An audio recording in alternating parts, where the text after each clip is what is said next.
নমস্কার বন্ধুরা, welcome back to my channel Bangali special রান্না। আমি অনন্যা আজকে আবারও হাজির হয়েছি মায়ের হাতের একটা খুব মজাদার রেসিপি নিয়ে, আলু দিয়ে কাঁকড়ার ঝাল। তো দেখো মা কিভাবে রেসিপিটা বানায়।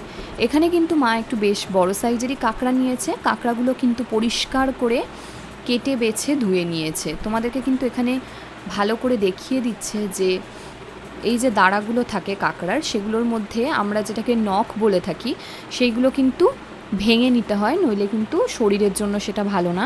এরমভাবে পরিষ্কার করে কেটে বেছে ধুয়ে এরপরে দিয়ে দিচ্ছে নুন পরিমাণ মতো, তারপরে দেবে হলুদ গুঁড়ো। আমরা যেমন মাছ ভাজার জন্য নুন হলুদ মাখিয়ে রাখি, সেরকম কাঁকড়াটাকেও নুন হলুদ মাখিয়ে কিছুক্ষণের জন্য রেখে দিতে হবে। তোমরা কিন্তু পুরো ভিডিওটা স্কিপ না করে দেখতে থাকো, অন্যান্য ভিডিওর মতো এই ভিডিওটাও ভালো লাগবে। মা এইভাবে করেছে, তবে তোমরা যদি চাও কাঁকড়ার যেই দাঁড়াগুলো থাকে সেইগুলো কিন্তু তোমরা ভেঙেও নিতে পারো, সেক্ষেত্রে রান্নাটা করতে আরও সুবিধা হয়।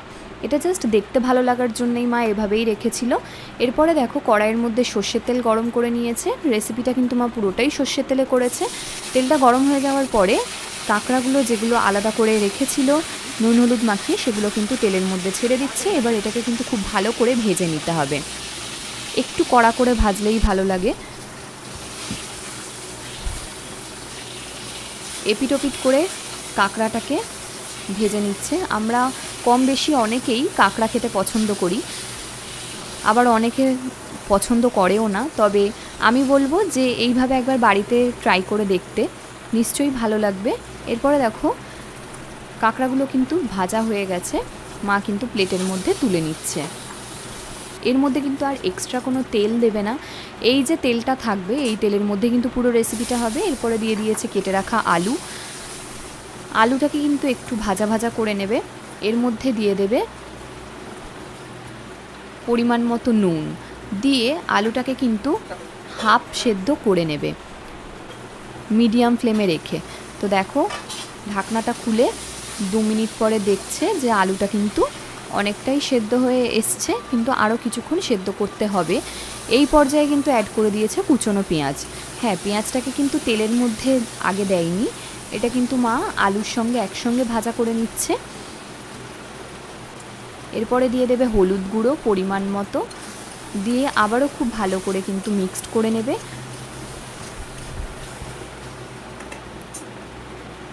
এরপরে দিয়ে দিচ্ছে 2 চামচ পরিমাণে রসুন বাটা। এখানে কিন্তু আদা বাটা মা দেয়নি, কাঁকড়ার ঝালে আদা বাটা দিলে ভালো লাগে না, ওই জন্য আদা বাটাটা এখানে মা দেয়নি, এখানে কিন্তু রসুন বাটাটাই দিয়েছে। এবার আবারও খুব ভালো করে কিন্তু মশলাটার সঙ্গে আলুটাকে ভেজে নিতে হবে। মশলা যতটা কষানো হবে ততটা কিন্তু খেতে সুন্দর হবে। এই পর্যায়ে দিয়ে দিচ্ছে শুকনো লঙ্কা বাটা।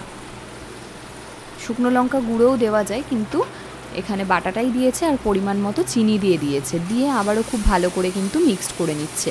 এমনি যেহেতু শুকনো লঙ্কা বাটলে ঝালটা বেশি হয়, সেই জন্য কিন্তু পরিমাণে অল্প দিয়েছে, ঝালটা অত্যাধিক হয়ে যাবে নহলে। এরপরে দিয়ে দিচ্ছে ধনে গুঁড়ো, আর দিয়ে দেবে জিরের গুঁড়ো।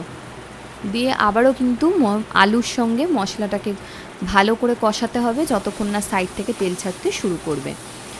তোমরা যারা আমাদের চ্যানেলে নতুন তারা কিন্তু অবশ্যই বাঙালি স্পেশাল রান্না চ্যানেলটিকে সাবস্ক্রাইব করতে ভুলো না, আর পাশে থাকা বেল আইকনটিতে কিন্তু অবশ্যই ক্লিক করতে হবে নতুন নতুন মজাদার রেসিপির ভিডিও সবার আগে পাওয়ার জন্য।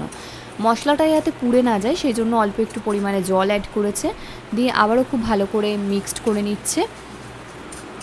এখন কিন্তু আর চাপা দেবে না, এটা কিন্তু হাই ফ্লেমে ভালো করে আলুটার সঙ্গে মশলাটাকে কষাবে। এবারে দেখো সাইড থেকে তেল ছাড়তে শুরু করে দিয়েছে। এই পর্যায়ে পরিমাণ মতো কিন্তু জল অ্যাড করে দেবে। 5 মিনিটের জন্য চাপা দিয়ে রেখে দিয়েছিল, ঝোলটা দেখো ফুটে গেছে। এখন দিয়ে দেবে আগে থেকে ভেজে রাখা কাঁকড়া। কাঁকড়াগুলো বড় থাকার কারণে প্রথমের দিকে একটু দিতে অসুবিধাই হচ্ছিল, তারপরে মা ঠিক ম্যানেজ করে নিয়েছে।